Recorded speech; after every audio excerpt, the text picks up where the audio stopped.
वैसे भी तुम कोई रोजगार नहीं दे रहे हो, सारा काम छोड़ करके देश की सारी खुदाई करवा लो। कभी किसी के घर के नीचे कोई मंदिर ना निकल गया, कभी किसी मंत्री का घर भी खुदवाओ, ये सेंट्रल विस्टा भी खुदवाओ, ये जो संसद है ये भी खुदवाओ, सुप्रीम कोर्ट भी खुदवाओ, क्या पता इसके नीचे भी कोई मंदिर निकल आए और यहाँ भी दावा कर दो, क्योंकि तुम्हें सिर्फ बने बनाए काम पर दावा करना आता है। अतिक्रमणकारी लोग जो आए देश के अंदर, जिन्होंने ना कुछ बनाया, ना कुछ तैयार किया, ना कोई निर्माण किया, बुद्ध विहारों पे कब्जा किया, बुद्ध की मूर्तियों पे लाली लिपस्टिक थोपी, उन पे सिंदूर लगाया, उन्हें चुनरी पहनाई और उन मूर्तियों को जो है बुद्ध की जगह कोई कहीं काली माता बता दिया, कहीं तेलिया माता बता दिया, कहीं काशीनाथ, कहीं विश्वनाथ, कहीं पे बद्रीनाथ, कहीं पे केदारनाथ। तो ये खुदाई अगर हो रही है तो ईमानदारी से कराओ, बेईमानी से, धोखेधड़ी से तुम्हारी सरकार है।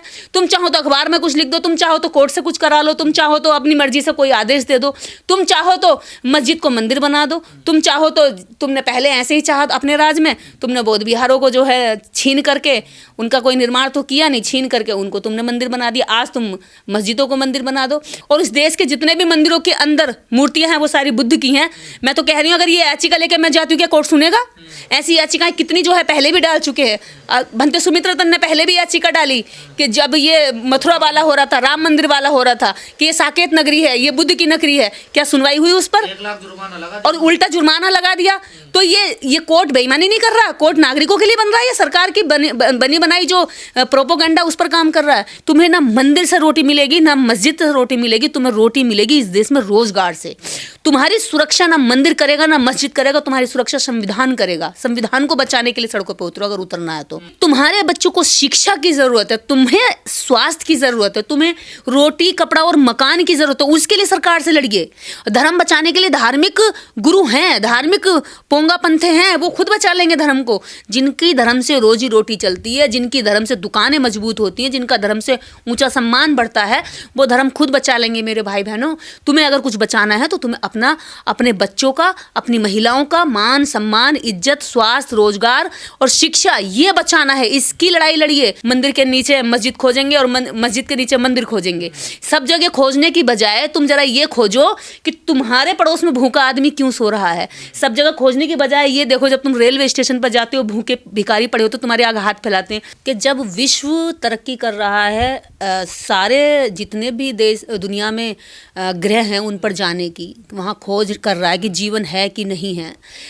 उस दूसरी तरफ भारत हमारा ये खोज कर रहा है कि कितनी मस्जिदों के नीचे शिवलिंग है या नहीं है, मंदिर है या नहीं है। तो ये मूर्खता ही है। खोज करनी चाहिए सरकार को कि रोजगार कैसे स्थापित किया जाए, कैसे फैक्ट्रियां लगाई जाएं, कैसे फर्म तैयार की जाएं, कैसे अपने देश की मैन्युफैक्चरिंग की जाए। चाइना, जापान, अलग अलग देशों से तो ये वेपन्स खरीदते हैं, अलग देशों से ये खिलौने खरीदते हैं, इनकी लड़ियाँ आती हैं। इनका देश का 70% सामान तो हम विदेशी ही इस्तेमाल कर रहे हैं। बड़े बड़े जो ब्रांड हैं वो देश के अंदर जो विदेशों से आकर पहने जाते हैं। तो ये तो रिसर्च करने से बैठे रहेंगे, ये तो खोज करनी नहीं चाहते कि देश के अंदर शिक्षा व्यवस्था कैसे उन्नत हो, जो लोगों के स्किल पे काम किया जाए, बेरोजगारी कैसे ख़त्म हो, इस पर काम नहीं चल रहा है। जो जनता को रोजगार चाहिए, उस जनता को ये मस्जिदों को खोद करके मंदिर दे रहे हैं। जिस जनता को शिक्षा चाहिए, उस जनता को हाथ में कलम किताब देने की बजाय ये हथियार दे करके दंगे कराने के लिए सड़क दे रहे हैं और पुलिस का जो है संरक्षण दे रहे हैं। जिस जनता को स्वास्थ्य चाहिए, जहाँ झांसी जैसे अस्पताल में, BRD हॉस्पिटल में बच्चे मर जाते हैं, झुलस जाते हैं, खत्म हो जाते हैं और उनके घर वाले तड़पते रह जाते हैं। ऐसी स्थिति में जब लोगों को मेडिकल सुविधा अच्छी चाहिए जीने के लिए, सबसे ज़रूरी मेडिकल सुविधा का उनके साथ सबसे ज़्यादा खिलवाड़ होता है भारत के अंदर, उनकी सेहत के साथ, नागरिकों की।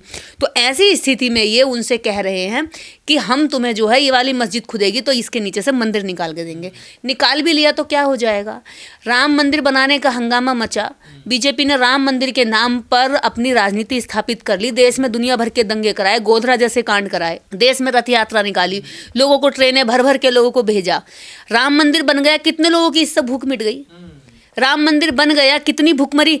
जो हंगर इंडेक्स है विश्व के अंदर, उसमें हम लोग दिन पर दिन तरक्की करते जा रहे हैं, क्योंकि हम भूखे, अब हमारे देश के अंदर लगभग रोज 22 से 23 करोड़ लोग भूखे सो जाते हैं। उनकी रोटी कहाँ खो गई है, उस रोटी को खोजना चाहिए कि उन भूखों के निवाले कहाँ हैं। लेकिन खोज क्या रहे हैं साहब? मंदिर खोज रहे हैं, मस्जिद के नीचे। वो भी कहा जा रहा 30,000 मस्जिदों की लिस्ट बना रखी है इन लोगों ने। हाँ, तो बनाइए ना, आप मंदिर खोजिए और उन मंदिरों को इतना नीचे तक खोजिए कि जहां बुद्ध निकल आएगा, क्योंकि जितने आप मस्जिद खोजोगे इतने ही मस्जिदों के मंदिरों के अंदर बुद्ध की मूर्तियां निकलेंगी। और बुद्ध की मूर्तियां पूरे भारत में नहीं, पूरे एशिया में निकलती हैं और चीख चीख कर कहेंगी कि भारत में हिंदुओं का कोई इतिहास नहीं है, हिंदुत्व नाम का कोई धर्म नहीं है, हिंदुत्व नाम का कोई संस्थापक नहीं है, हिंदुत्व धर्म की किसी ने संस्था नहीं की, हिंदुत्व एक गाली है जो हम इंडियंस पर थोप दी गई है। तो ऐसे थोपे हुए धर्म, ऐसे थोपी हुई गाली को तुम धर्म बना करके लोगों को गुमराह कर रहे हो। और सही बात बताई जाए तो सच में आज जब ये कहते हैं कि राम भी कृष्ण विष्णु का अवतार है और बुद्ध भी विष्णु का अवतार है, बताते हैं ना कि विष्णु के 10वें और 11वें अवतार हैं। जब राम भी विष्णु का अवतार है और बुद्ध भी विष्णु के अवतार हैं, तो फिर राम राज की स्थापना क्यों की जाए, बुद्ध राज की स्थापना करी जाए ना फिर। क्योंकि बुद्ध के राज में तो शांति है, सद्भावना है, प्रेम है, करुणा है, मैत्री है, दया है, भाईचारा है, एक दूसरे को मार काट की बात नहीं है। जबकि बुद्ध ने तो तलवार भी नहीं उठाई, राम ने तो तलवार उठाई है। तो राम के राज में तो हिंसा है, दंगा है, औरत की परीक्षा है, राजा बलि का षड्यंत्र से हत्या है, बंदरों से काम कराने की कथा है। तो ऐसी जिस व्यक्ति की स्टोरी में मारना है, काटना है, जानवर पशुओं से भी जो है मजदूरी करवाना है, तो उसकी जगह क्यों ना हम ऐसा राज स्थापित करें जहां पर भाईचारा है, जहां पर बराबरी है, जहां पर समानता है। डालकर ये देश को किस तरफ धकेलना चाहते हैं? इससे तो एक बड़ा देश बता रही हूँ ना, जो देश के अंदर मशीन से गड़बड़ करके चुनाव जीते जाते हैं उसके बाद दंगे करा दिए जाते हैं, क्योंकि जनता मुद्दे उठाएगी, जनता कहेगी कि भाई गड़बड़ हुई है, हमने वोट दिया किसी को और सरकार बन रही है किसी और की। जब जनता रोजगार की बात करने लगती है, जब शिक्षा की बात करने लगती है, तब ये मंदिर और मस्जिद उनकी थाली में परोस देते हैं। उनकी थाली में चाहिए निवाले, उनकी थाली में चाहिए भूखों के पेट को निवाले चाहिए, लेकिन उनके मुंह पर उनकी थाली में क्या परोसते हैं, ये हिंदू मुस्लिम ले लो, हिंदू मुस्लिम ले लो। लेकिन ये भी एक लिमिट तक चलेगा, लोगों को समझ में आ रहा है, लोग जाग रहे हैं। लिमिट तो कहाँ चलेगा? देखिए संभल में गए सर्वे करने, वहाँ हिंसा होगी, दंगे हो गए, वो आम जनता ने दंगे नहीं किए साहब, आम जनता ने दंगे नहीं किए। जब पुलिस सर्वे करने, जब पुलिस जा रही है 24 घंटे के अंदर, आपको पता है यहाँ रेप के केस भी 20-20 साल पड़े रहते हैं। जब पोक्सो एक्ट लगती है ना, तो वो बच्ची के साथ जब रेप होता है तो वो बच्ची भी बूढ़ी हो चुकी होती है, जब तक उसे न्याय नहीं मिलता, उसकी जीवन के, उसका बचपन तो जवानी ढल के भी बुढ़ापे तक आ जाता है। लेकिन यहाँ 24 घंटे के अंदर जो है डिस्ट्रिक्ट कोर्ट ने इस पीआईएल को सुनवाई करवा ली और सुनवाई करी और इस पड़ी हुई फाइल को तुरंत जैसे कि कहा होगी लाइए तुम जो हाँ, और ऑर्डर दे दिया, सर्वे का ऑर्डर दे दिया। जब पुलिस वहां जा रही है तो राम के और अलग अलग धार्मिक जो नारे हैं वो लगाने के लिए दंगाइयों को साथ में क्यों लेके जा रही है? इसकी तो जरूरत नहीं थी ना, पुलिस तो शांति से जाती है, लेकिन दंगाइयों को साथ में लेके जा रही है। मैं तो ये कहती हूँ, चाहे हिंदू हो चाहे मुस्लिम हो, जो भी दंगों में जाएगा, जो भी इन दंगों में, इन राजनीति के भाषण में अपने घर से निकलकर, चौखट से निकलकर इन रैलियों के, इन सम्मेलनों का हिस्सा बनेगा, वो बर्बाद होगा। क्योंकि जनता को तुम्हें ना मंदिर से रोटी मिलेगी, ना मस्जिद से रोटी मिलेगी, तुम्हें रोटी मिलेगी इस देश में रोजगार से।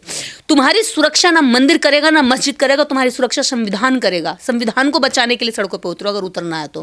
तुम्हारे आम लोग, गरीब लोग होते हैं। मैं उन्हीं गरीबों को संबोधित करी, उन्हीं गरीबों से कह रही हूँ कि तुम्हारे बच्चों को शिक्षा की जरूरत है, तुम्हें स्वास्थ्य की जरूरत है, तुम्हें रोटी कपड़ा और मकान की जरूरत है, उसके लिए सरकार से लड़िए। धर्म बचाने के लिए धार्मिक गुरु हैं, धार्मिक पोंगा पंथे हैं, वो खुद बचा लेंगे धर्म को। जिनकी धर्म से रोजी रोटी चलती है, जिनकी धर्म से दुकानें मजबूत होती हैं, जिनका धर्म से ऊंचा सम्मान बढ़ता है, वो धर्म खुद बचा लेंगे। मेरे भाई बहनों, तुम्हें अगर कुछ बचाना है तो तुम्हें अपने बच्चों का, अपनी महिलाओं का मान सम्मान, इज्जत, स्वास्थ्य, रोजगार और शिक्षा, ये बचाना है। इसकी लड़ाई लड़िए। क्योंकि एक आम नागरिक सुकून से दिन भर काम करके रात को रोटी खाना चाहता है और शांति से सोना चाहता है, दंगा नहीं चाहता। और अगर तुम्हें ये चाहिए तो तुम सरकारों से सवाल करो, और तुम्हें ये पता होना चाहिए कि तुम सवाल करने के लायक हो, क्योंकि सरकारें जब ही बनती हैं जब तुम वोट डालते हो। राजा अब रानी की कोख से पैदा नहीं होता, राजा तुम्हारे वोट से पैदा होता है।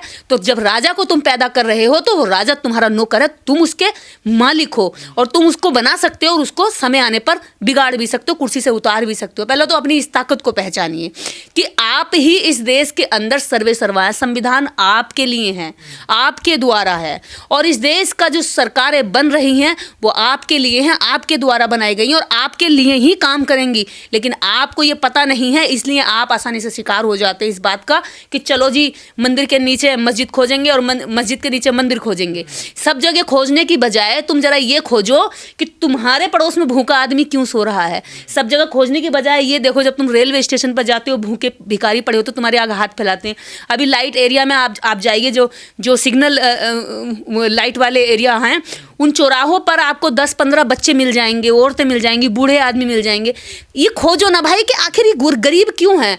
तुम्हारे आसपास में पढ़े लिखे डिग्रीधारी लड़के 10-10, 5-5 हज़ार की प्राइवेट नौकरियों के लिए तरस रहे हैं, ढूंढ रहे हैं, ठेला लगा रहे हैं, धक्का खा रहे हैं लोग। हाँ, ठेला लगा रहे हैं, यहाँ तक मजबूर हो गए रात में सर पे मुड़ासा मुंह पर ढाटा बांधकर ई रिक्शा चला रहे हैं, सब्जी बेच रहे हैं, फल बेच रहे हैं, और शिक्षा लेने के बाद वो घर परिवार को मुंह भी नहीं दिखा पा रहे कि अब हम कहाँ जाएं, नौकरी भी नहीं दी जा रही है। आपने कहा राज्य जो सरकारें हैं ये इन पर क्यों नहीं बोलती हैं, इन पर क्यों नहीं बैन कर लगाती हैं कि इससे देश तो गड्ढे में जा रहा है। ऐसी नई सरकारें ही तो कर रही है, सरकार बैन क्यों लगाएगी?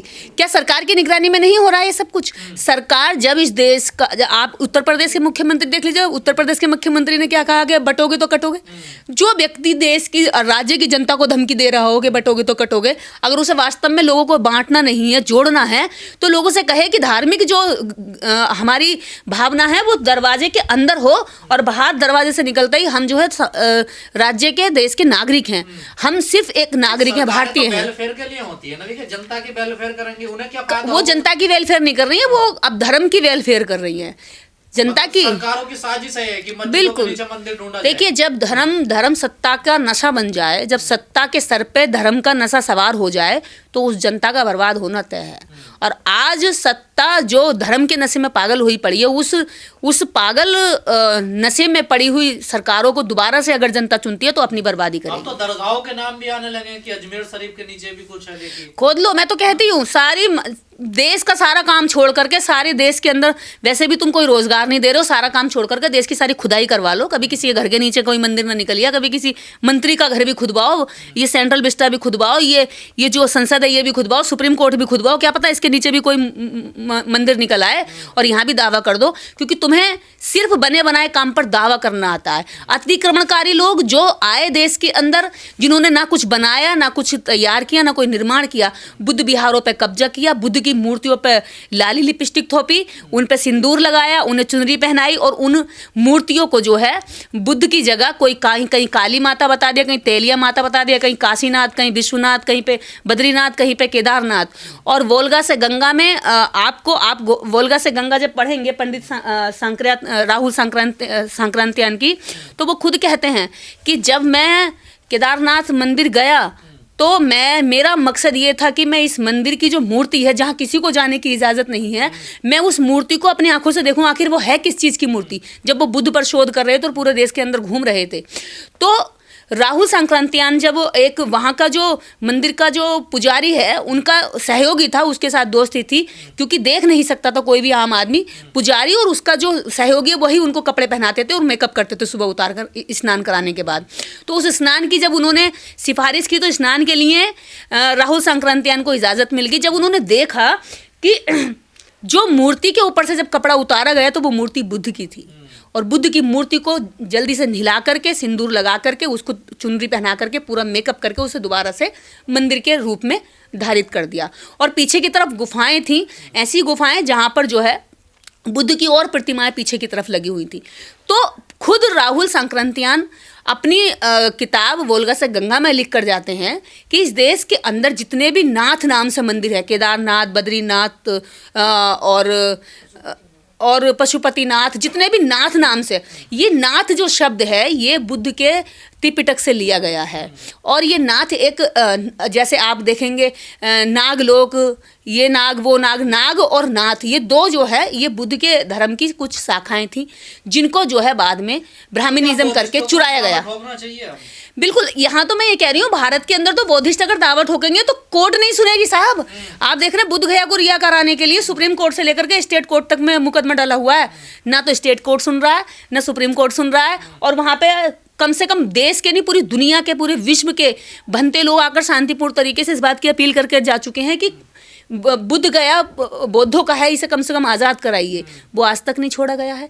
और इस देश के अंदर जितने मंदिर हैं, इस भारत में जितने मंदिर हैं, वो समस्त मंदिर, जितने भी प्राचीन मंदिर हैं, अगर वो खोदे जाएंगे, खुदाई तो छोड़ दीजिए, उनकी मूर्तियों का मेकअप और उनकी चुनरी हटाकर देख लीजिए, वो सब प्राचीन मंदिर बुद्ध के मूर्तियां हैं।